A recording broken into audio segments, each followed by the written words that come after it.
اذان میں کیا بولا جاتا ہے؟ اذان چونکہ آپ لوگوں کو ہندی آتی ہے، اردو نہیں آتی، تو آپ لوگوں نے کبھی کوشش نہیں کیا ہوگا، لیکن ایک بار کوشش کرو کہ اذان میں بولا کیا جاتا ہے۔ اذان میں یہ کہا جاتا ہے دن میں 5 بار یا 2 بار جب بھی اذان ہوتی ہے، اللہ کے علاوہ دوسرا اور کوئی بھی عبادت کے لائق نہیں، یہ بولا جاتا ہے۔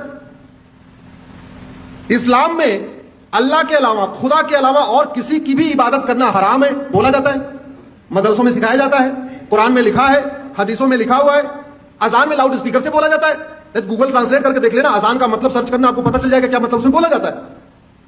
اگر اللہ کے علاوہ کسی اور کی عبادت کرنا حرام ہے تو پھر مزاریں کیوں بن رہی ہیں؟ پھر درگاہیں کیوں بن رہی ہیں؟ اتراکھنڈ میں دیکھتے دیکھتے پورے جنگل کے جنگل مزار درگاہیں کہاں سے بن گئی؟ اور آپ کی جانکاری کے لیے بتا دوں، عرب میں ایک بھی مزار نہیں ہے،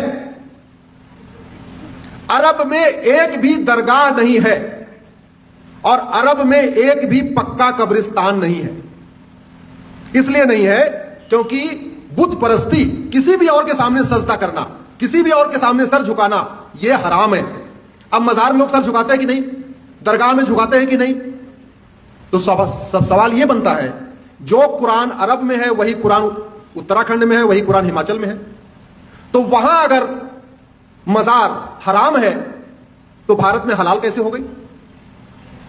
اگر عرب میں درگاہ بنانا حرام ہے، عرب میں ایک بھی درگاہ نہیں ہے، تو بھارت میں اتنی درگاہیں کیسے بن گئی اور کیوں بن رہی ہیں؟